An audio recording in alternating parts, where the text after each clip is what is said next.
নমস্কাৰ পুনৰ এবাৰ সকলোকে স্বাগতম জনাইছোঁ মোৰ চেনেলৰ অন্য এটা ভিডিঅ'লৈ। এই ভিডিঅ'টোত মই বিশেষকৈ BEdৰ ডেপুটেশ্যনৰ লগত জড়িত এখন ফৰ্ম লৈ আহিছোঁ। মানে যিসকল ছাৰ বাইদেৱে বিদ্যালয়ৰ পৰা ডেপুটেশ্যনত যাব বিচাৰে, BEd কৰাৰ ইচ্ছা প্ৰকাশ কৰে বা ইচ্ছুক প্ৰাৰ্থীসকলে যাব পাৰে। ছাৰ বাইদেউসকলে অফিচিয়েলি যাব লাগিব। এইখন এতিয়া ধৰক এনেকুৱা বহু স্কুল আছে 80% শিক্ষকৰে অলৰেডি BEd কমপ্লিট হৈছে, যিহেতু যেতিয়াৰ পৰা BEd মেণ্ডাটৰী কৰা হৈছে। তথাপি 20% শিক্ষক এতিয়াও ৰৈ গৈছে, আৰু তাৰোপৰি অকণমান বেছি হ'ব চাগে, কাৰণ যিহেতু নতুনকৈ এমালগেমেশ্যন হৈ আছে বিদ্যালয়বিলাক, বিশেষকৈ MV বা ME আপাৰ প্ৰাইমাৰী স্কুলবিলাক হায়াৰ ছেকেণ্ডাৰী বা হাইস্কুলৰ লগত মাৰ্চ হৈ আছে। গতিকে তেখেতসকলেও যিহেতু গ্ৰেজুৱেট পষ্টত আছে, তেখেতসকলে এতিয়া আৰু ছেকেণ্ডাৰী লেভেলৰ টিচাৰ হৈ গ'ল। গতিকে তেখেতসকলে যিহেতু ক্লাছ কৰিব লাগিব হায়াৰ ক্লাছত, গতিকে তেখেতসকলকো BEdটো খুবেই প্ৰয়োজন। আৰু এইটো মই কোৱা কথা নহয়, এইটো ৰুলে কৈছে। আপোনালোকে এনেকুৱা নটিফিকেশ্যন বহুত পাই থাকে। গতিকে তেখেতসকলে এটা সুন্দৰ সুযোগ পাইছে BEd কৰাৰ আগতে, যিহেতু MV বা ME লেভেলত DLEd থাকিলেও হয়। গতিকে BEd থাকিলেও হয়। এনেকুৱা ছাৰ বাইদেউ আছে যে MEত অলৰেডি কৰি আছে, লগত BEd আছে। কিন্তু যিসকল ছাৰ বাইদেৱে DLEd কৰি MVত বা ME স্কুলত তেখেতসকলে এপইণ্টমেণ্ট লৈছিলে, এতিয়া কিন্তু এমালগেমেশ্যন হোৱাৰ পিছত তেখেতসকলে কিন্তু পুনৰ এবাৰ BEd কৰিব লাগিব।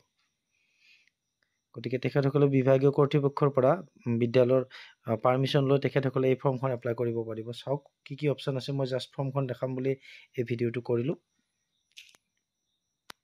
চাব আপোনালোকে, এইখন এখন জাষ্ট নমুনা, ইয়াতে বেলেগ একো নহয়। ইয়াতে এইখন জাষ্ট এক্সাম্পল হিচাপত লৈছোঁ। চাব, ইনষ্টিটিউট কৰ্ণাৰ বুলি আছে। মই অলপ দীঘলীয়াকৈ দেখালোঁ, যিহেতু পথালিকৈ আছে। ইয়াতে চাব, name of school, serial number দিয়া আছে। নেম অফ স্কুল খাৰু কুঁৱৰী পুখুৰী হাইস্কুল আছে। এইখন জাষ্ট তেখেতসকলে ফিল আপ কৰা এখন এক্সাম্পল হিচাপত লৈছোঁ, ডেমো হিচাপত আমি। তাৰপিছত address of the school and contact number of head of the institution, HOI আছে, শ্বৰ্ট ফৰ্মত হেড অফ দ্য ইনষ্টিটিউশ্যন হ'ব। গতিকে ইয়াতে দিয়া আছে, নাম্বাৰ দিয়া আছে। নাম্বাৰটো মই বাৰু ইয়াতে মানে ব্লাৰ কৰি দিছোঁ। নাম্বাৰটো বাৰু মই দেখুৱাটো উচিত বুলি নহ'ব বাৰু।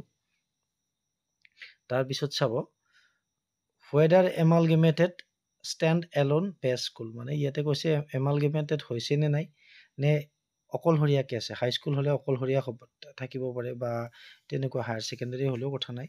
আৰু বেষ্ট স্কুল নেকি, মানে বেষ্ট স্কুল মানে আপোনালোকে নিশ্চয় জানে বেষ্ট স্কুল বুলি ক'লে কোনখনক ক'ব। ধৰক 3খন স্কুল মাৰ্চ হৈছে, কিন্তু 2খন স্কুল বেলেগৰ পৰা আহিছে। এখন নিজৰ ঠাইতে আছে, মানে বাকী 2খনৰ বিল্ডিঙত তাৰ পৰা গোটেই বিল্ডিং আগৰ জেগাতে থকাৰ পিছত গোটেই ষ্টুডেণ্ট বা ছাৰ বাইদেউসকলক লৈ আহিছে বেলেগ এখন স্কুললৈ। যিখন স্কুললৈকে লৈ আহিছে সেই স্কুলখনক বেষ্ট স্কুল বুলি কোৱা হয়। গতিকে চাব, ইয়াতে দিয়া আছে ন' বুলি দিছে। Whether amalgamated stand alone based school ন' বুলি দিছে। আপোনালোকৰ যিটো ইয়াতে ক্ৰাইটেৰিয়া হয় সেইমতে দিব আপোনালোকে। তাৰপিছত দিছে ৱেডাৰ গভট প্ৰভিঞ্চিয়েলাইজড, ইয়াতে দিছে প্ৰভিঞ্চিয়েলাইজ হৈছে 1/1/2013 এইখন। আৰু গভট হ'লে অলৰেডি যি গভট আছে গভটটো দিব, যি কেটেগৰীত পৰে স্কুলখন। তাৰপিছত দিছে numbers of sanction post, number of sanction post 9 আছে। Total number of teaching staff presently working 2। Name of the teaching proposed name of the teacher proposed to undergo BEd course, ইয়াতে আপোনালোকৰ নাম লাগিব। যিজন শিক্ষকে ইয়াতে মানে ডেপুটেশ্যনত যাব বিচাৰে, ইয়াতে তেখেতৰ নামটো এণ্ট্ৰি কৰিব লাগিব। ডেজিগনেশ্যন অফ দ্য টিচাৰ, ইয়াতে GT PGT টিউটৰ আছে, গতিকে লিখি দিব। GT হ'লে GT, PGT হ'লে PGT। আৰু যিসকল ছাৰ বাইদেউ টিউটৰ হৈ আছে তেখেতসকলেতো মাষ্ট বি BEd কৰাটো খুবেই প্ৰয়োজন। তেখেতসকলে ডেপুটেশ্যনত গৈ BEdটো কৰিলেহে তেখেতসকলে আপগ্ৰেডেশ্যন হ'ব, ফুল ফেজেড টিচাৰ বা যি পোষ্টত আছে জিটি হওক পিজিটি হওক সেই পোষ্টলৈ তেখেতসকলৰ আপগ্ৰেড হ'ব পাৰিব। তাৰপিছত চাব মই এইখিনি আৰু জাষ্ট মই পঢ়ি গৈ আছোঁ। ষ্ট্ৰীম দিয়া আছে ইয়াতে ছায়েন্স ষ্ট্ৰীম যি হয় আৰ্টছ ছায়েন্স লেংগুৱেজ টিচাৰ, গতিকে এইটো ছায়েন্স ষ্ট্ৰীম আছে। এইখন ফিল আপ কৰা আছে অলৰেডি, মই তথাপি এইখন দেখাই আছোঁ আপোনালোকক। এইটো দিব লাগিব আপোনালোকে, জেণ্ডাৰটো দিব লাগিব মেল ফিমেল, এজটো দিব লাগিব 45 ইয়াৰ্ছ 1 মান্থ দিয়া আছে, মানে 1/7/2025 তেখেতৰ বয়স কিমান আছে সেইটো দিব লাগিব।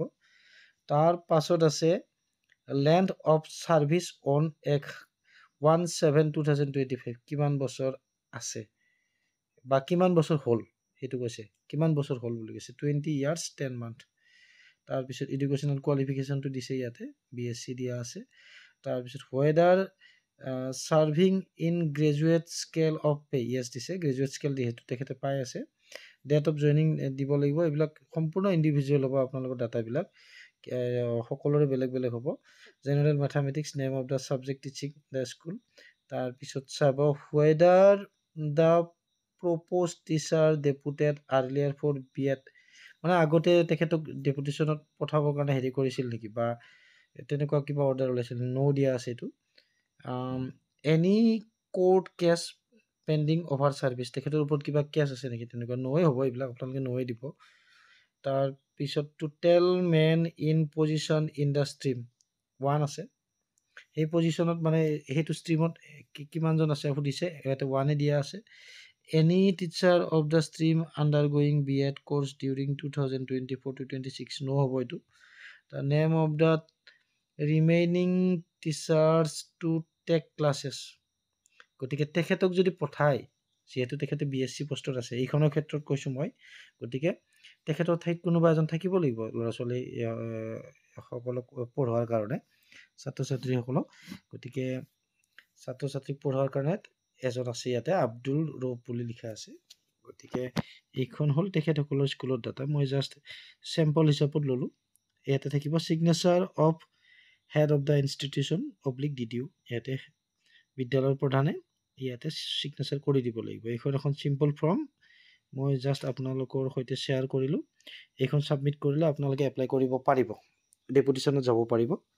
গতিকে এইখন এসপ্তাহমান আগতে ওলাইছিলে, মোৰ ভিডিঅ' বনোৱাত অকণমান দেৰি হ'ল বিশেষ কাৰণত, তাৰ বাবে মই ক্ষমা বিচাৰিছোঁ। আৰু হয়তো এক্সপ্লেনেশ্যন কৰাত কিবা অকণমান ভুল ভ্ৰান্তি যদি আপোনালোকে দেখা পাইছে, সেইখিনি আঙুলিয়াই দিব মোক, হয়তো ভুল হৈ যাব পাৰে এক্সপ্লেনেশ্যন কৰাত 2-এটা পইণ্ট। আৰু লগতে যিসকল ছাৰ বাইদেৱে ধৈৰ্য ধৰি ভিডিঅ'টো শেষলৈকে চালে, তেখেতসকললৈ ধন্যবাদ জ্ঞাপন কৰিছোঁ।